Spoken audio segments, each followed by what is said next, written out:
Hi, I'm Greg Lefebvre, and this is The Compulsive Storyteller, a series of short personal stories where we explore the idea that truth can be stranger than fiction. In this week's episode, entitled DaVinci's Man, ignoring my gut feelings, I make a deal with the devil and start a new art installation based on DaVinci's Vitruvian Man, which leads me down a dark corporate rabbit hole.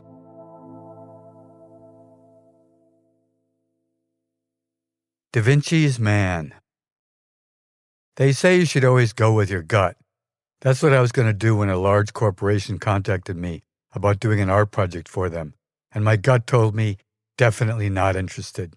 The project they wanted me to undertake was to replicate DaVinci's Vitruvian Man, his famous 10-inch drawing of a nude male figure with 4 arms and 4 legs inscribed in a circle. They were requesting that I enlarge it to be a 10-foot diameter inset in the terrazzo floor of their circular atrium inside their circular office tower. Now a note. All this happened a couple of decades ago. My memory is usually good, but for some reason, many of the circumstances related to the Vitruvian Man project are a little fuzzy, possibly because I'm embarrassed that I let a big corporation successfully lure me into doing a project for them. I don't recall whether it was their architect or someone from their corporate staff who first contacted me with a commission offer, which I declined, as I'm not a big fan of corporations and have little interest in working with them. They kept pushing, and in true corporate fashion said, "Come on, it can't hurt to just give us a number," to which I reiterated that I wasn't interested. But I did go ahead and figure out how much I would normally charge for such a project, then multiplied times 4 and threw that number at them, which I thought would be the end of the discussion. They immediately accepted my number. The next morning, a FedEx arrived with a contract and a big fat down payment check. I read the contract and equivocated for a couple hours. Then I signed it, sent it back in the prepaid envelope they'd provided, and deposited their check in my near-empty bank account. They made everything so easy. If you study DaVinci's drawing, you'll see that the Vitruvian Man's navel is the epicenter of the circle that inscribes the nude male figure. The project architect was happy to link his building design with that of Da Vinci, and it appeared to be a real ego trip for him to make the figure the centerpiece of his circular building's lobby, and the Vitruvian Man's belly button to be the precise center point of the entire building project. The corporation flies me out first class for a meeting to explain my plan to very accurately enlarge the drawing to be 10 feet in diameter, and then make a flat metal casting of the figure. Its original ink line work will become deep grooves in the casting, reflecting the specific line weight of each of Da Vinci's drawn lines. These grooves will be filled with a black matte epoxy. Everyone seems pleased with my presentation, and I fly back to New York to start work.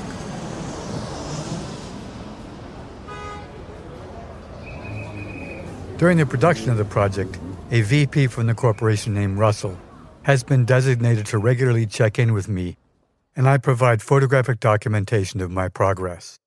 He's a nice guy to work with and has a son in art school, studying sculpture no less. There's pressure to keep on schedule because my work must be installed before the grand opening of the building. 6 months later, my assistant and I load 2 wooden crates onto a truck, one containing the Vitruvian Man and the other all of our tools and materials. The installation goes off without a hitch. Once the metal castings have been adhered to the concrete slab floor of the lobby, the terrazzo team works with me to lay down the final zinc strips to replicate Da Vinci's circle and square. Then they apply different colored terrazzo fillers, followed by sanding and finishing the work. All this takes place ahead of schedule. When the architect and the top corporate officials arrive to inspect the centerpiece of their lobby, everyone is beaming. Back in New York, I'm waiting for my final payment when the first hint of trouble appears, in the form of a call from Russell. After all the pleasantries are finished, he begins. "So we have a problem, Greg.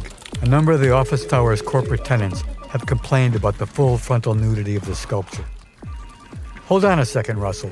Firstly, we don't have a problem. You have a problem. I did my job exactly as specified in my contract, and you and everyone else were very pleased with the results.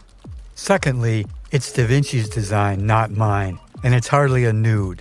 There are just a couple of little squiggly lines to indicate his penis. Well, the board wants you to cover him up. What? Are you kidding me? The Vitruvian Man is an icon. It's featured on posters, museum shop puzzles, even on refrigerator magnets. Your company would be a laughingstock if you cover him up. Obviously, we want you to do that. That's an insult to me and to the memory of Da Vinci. I hesitate before letting my anger get the better of me. If you want me to come out there and discuss your problem, not our problem, with you and the board or whoever else, the CEO, the CFO, whomever, then FedEx me an airplane ticket and my final payment. After the check clears, I fly out to make my presentation in a conference room on the top floor of their office tower to an assorted group of corporate officials. Since they're all men, I decide to call the offending body part his weenie for the purposes of our discussion. Come on, guys, stop cringing. As I said to Russell when he called, the Da Vinci drawing is a world-famous icon, replicated in all sorts of places, in all sorts of ways.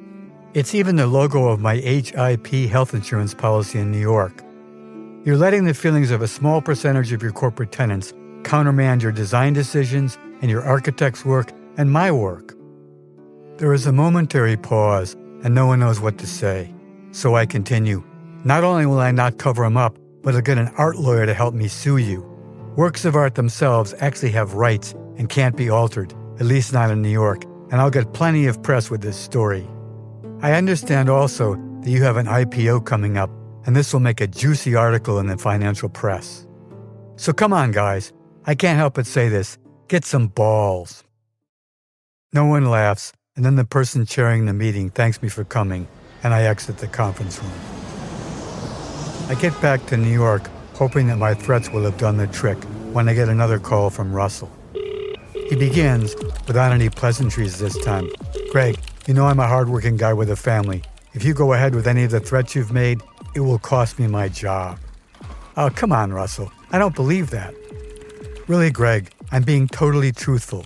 The growing chorus of tenants' complaints has created a real mess for the corporation's top officers, and I'm going to be the guy they hang out to dry, even though I'm only a liaison with you. So please rethink your course of action. I tell him, I'll think about it. Then I ask myself, is he hustling me, or is he really going to be the fall guy? I have no idea and can't figure out a way I can find out. So I say to myself, well, that's what he gets for working for a big corporation. But then I also think maybe this is my payback for also working for the same big corporation. In the end, I decide to take Russell at his word and leave things as they are, and he seems deeply grateful. The curtain comes down on the final act of this morality tale when I'm told that they have hired another artist to cover him up. The artist apparently created a compass rose in cast metal, which has been inset over Da Vinci's little squiggle, which to my mind would make it look like a pincushion. Artistic integrity or a corporate payday? I've learned my lesson. Better to go with your gut from the get-go. Oh, and by the way, I just looked at my HIP health insurance policy's logo, and guess what? It's missing something.